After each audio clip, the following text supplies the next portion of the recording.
नमस्कार, बहुत स्वागत है आपका हमारे छत्तीसगढ़ के इस खास बुलेटिन में। खबरों के साथ मैं हूं रीनू यादव। शुरुआत करेंगे बड़ी खबर के साथ, जहां बिलासपुर में स्वाइन फ्लू से मरीज की मौत का मामला सामने आया है। 66 साल के बुजुर्ग की मौत हो गई। एक हफ्ते से चल रहा था इलाज। 2 और मरीजों की भी स्वाइन फ्लू से हो चुकी है मौत। 7 में से 3 मरीजों की मौत हो चुकी है। स्वाइन फ्लू के 4 मरीजों का चल रहा इलाज। मलेरिया डायरिया के बाद अब स्वाइन फ्लू का लगातार खतरा बढ़ रहा है। तो आप ये देखें कि मलेरिया और डायरिया के बाद स्वाइन फ्लू के मरीज सामने आए और अब मौत का आंकड़ा भी सामने आ रहा है, जहां 2 और मरीजों की मौत स्वाइन फ्लू के चलते हो चुकी है और अभी कुछ मरीजों का इलाज भी चल रहा है। 7 में से 3 मरीजों की स्वाइन फ्लू की वजह से मौत के बाद स्वास्थ्य विभाग के लिए एक बड़ी परेशानी खड़ी हो चुकी है और अब स्वास्थ्य विभाग कोशिश कर रहा है कि सभी का टेस्ट किया जा सके, सभी को जागरूक किया जा सके। जिस तरीके से आपको डायरिया और मलेरिया के लिए एहतियात बरतनी है, ठीक उसी प्रकार से आपको स्वाइन फ्लू के लिए भी एहतियात बरतनी होगी। खासतौर पर जो बुजुर्ग व्यक्ति होते हैं उन पर ये ज्यादा असर करता है। 7 में से 3 मरीजों की मौत के बाद से स्वास्थ्य विभाग में हड़कंप मचा हुआ है। बड़ी खबर आपको दे रहे हैं। और वहीं स्वाइन फ्लू को लेकर सरगुजा में स्वास्थ्य विभाग अलर्ट हो गया है। मरीजों के सैंपल जांच करने के निर्देश दे दिए गए हैं। बिलासपुर में स्वाइन फ्लू के मरीज की मौत के बाद हड़कंप मचा हुआ है। स्वास्थ्य विभाग अलर्ट हुआ। सर्दी, खांसी, बुखार जैसे लक्षण अगर होते हैं तो कोरोना के साथ स्वाइन फ्लू के भी जांच करने के निर्देश दिए जा रहे हैं। स्वास्थ्य विभाग ने एहतियात के तौर पर 16 बेड का आइसोलेशन किया तैयार। और हमारे साथ सीएमएचओ डॉक्टर प्रभात श्रीवास्तव जी जुड़ गए हैं। डॉक्टर साहब, बहुत स्वागत है आपका न्यूज 18 पर। Thank you. और सर, जिस तरीके से लगातार स्वाइन फ्लू के मामले भी अब सामने आ रहे हैं, पहले तो मलेरिया और डायरिया से लोग परेशान थे, लेकिन स्वाइन फ्लू, क्या इसके लक्षण हैं? कैसे पता चलेगा या आशंका हो सकती है कि भाई स्वाइन फ्लू के शुरुआती लक्षण हो रहे हैं? देखिए, जो स्वाइन फ्लू के जो लक्षण हैं वो साधारण सर्दी, खांसी, बुखार, वायरल फीवर के जो लक्षण होते हैं वही लक्षण होते हैं। शुरुआत में इनकी पहचान करना तो ज्यादा मुश्किल हो जाता है, लेकिन जब इसके साथ साथ लोगों को लगातार खांसी वगैरह बनी रहती है, बुखार बना रहता है और सांस में तकलीफ होने लगती है, सांस लेने में, क्योंकि ये श्वसन तंत्र को इसका वायरस जो है प्रभावित करता है। तो जब सांस की तकलीफ होती है तब संदेह होता है कि ये स्वाइन फ्लू का मरीज हो सकता है। लेकिन चूंकि अब इसकी शुरुआत हो गई है, शुरुआत में ही ऐसे सर्दी, खांसी, बुखार के मरीजों का परीक्षण स्वाइन फ्लू के लिए करवाया जा रहा है। इसके लिए आदेश जारी किए गए हैं कि हर सर्दी, खांसी, बुखार के मरीज में स्वाइन फ्लू की संभावना जरूर व्यक्त करें। जी, क्या क्या एहतियात बरती जा सकती है इसमें?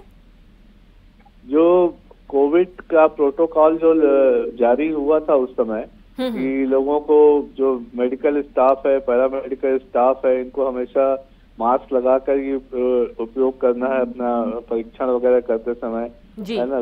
भीड़ भाड़ में जाने से लोग बचें, 1 मीटर की दूरी बना के रखें, हाथ वगैरह धोते रहें। तो ये सब एहतियात जो है ये पहले ही जारी कर दिए हैं। जो कोविड में जो प्रोटोकॉल फॉलो होता था उसी प्रोटोकॉल को फॉलो करना है। जी बिल्कुल। और ये भी सामने आ रहा है कि ये बुजुर्ग लोगों को ज्यादा जकड़ रहा है, जो स्वाइन फ्लू है।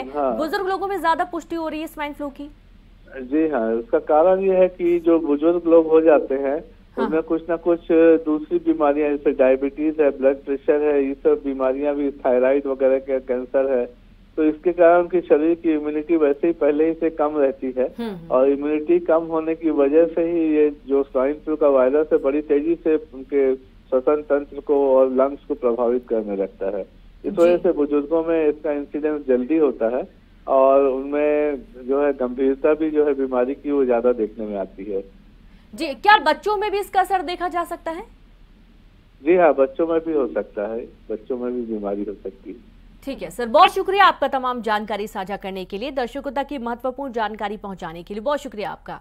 और इस तरीके से आपको हर तरीके से एहतियात बरतना है। जिस तरीके से आपने कोविड काल के दौरान सारी सावधानियां बरती हैं, ठीक उसी प्रकार से आपको यहां पर भी सावधान रहना है। दूर करेंगे संवाददाता उमेश मौर्य जुड़ गए। उमेश, कैसे हालात है? अभी हाल ही में हमारी डॉक्टर से बात हुई, उनका ये कहना है कि जो बुजुर्ग हैं वो ज्यादा इसकी चपेट में आते हैं, क्योंकि जिनका इम्यून सिस्टम वीक है वो ज्यादा स्वाइन फ्लू की चपेट में आने की उनके जो संभावना है वो बढ़ जाती है।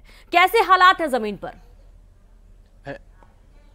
निश्चित रूप से देखिए, जो 7 केसेस भी आए हैं वो सातों जो एक्टिव केस है स्वाइन फ्लू के, वो अमूमन 50 के पार जो है बुजुर्ग, उनको ये केस उनका जो है स्वाइन फ्लू पॉजिटिव पाया है। जो मौतें भी हुई हैं वो 65 पार जो बुजुर्ग हैं उनकी मौतें हुई है। कल फिर शाम को यहाँ पर एक 66 वर्षीय जो विजय सिंह है उनकी इलाज के दौरान मौत हो गई। इससे पहले कोरिया की एक महिला है, उनको वेंटिलेटर सपोर्ट पे रखा गया था, ऑक्सीजन सपोर्ट पे रखा गया था, लेकिन उनका भी इलाज के दौरान दम टूट गया। 2 दिन पहले जांजगीर की भी एक महिला बिलासपुर में यहाँ पर अपोलो अस्पताल में इलाज कराने पहुंची थी, जिसका इलाज के दौरान मौत हो गई। कुल मिलाकर अगर हम कहें तो जो बुजुर्ग हैं उन पर ये घातक साबित होता हुआ दिखाई दे रहा है। अब तक के जो 3 मौतें हुई हैं 7 में से वो बुजुर्ग थे, और इनमें कहीं ना कहीं जिस तरीके से डॉक्टर प्रभात श्रीवास्तव बता रहे थे सीएमएचओ बिलासपुर, उनका साफ तौर पर कहना है कि जो इम्यूनिटी पावर है और जो अन्य बीमारियां हैं उनसे कहीं ना कहीं ये जो मरीज थे वो ग्रसित थे, जिसकी वजह से इनके इलाज के दौरान मौत हुई है। तो कहीं ना कहीं ये जो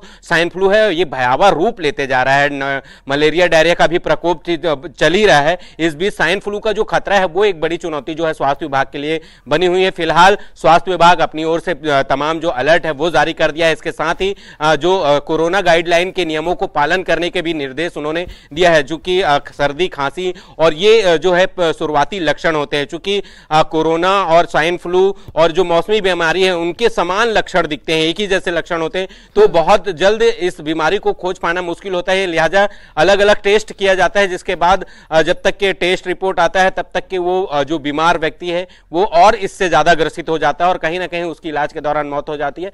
फिलहाल स्वास्थ्य विभाग ने अलर्ट जारी कर दिया, लेकिन एक जरूर स्वास्थ्य विभाग के लिए, पूरे प्रदेश के स्वास्थ्य विभाग के लिए बड़ा खतरा यह है कि डायरिया मलेरिया का भी प्रकोप जारी ही था, कि स्वाइन फ्लू का जो खतरा है वो तेजी से बढ़ता जा रहा है। ऐसे में स्वास्थ्य महकमा जो है वो अपनी ओर से अलर्ट तो जारी कर दिया है। इसमें लोगों को भी सावधानी बरतने की जरूरत है, स्वच्छ भोजन लेने की जरूरत है। जो गर्म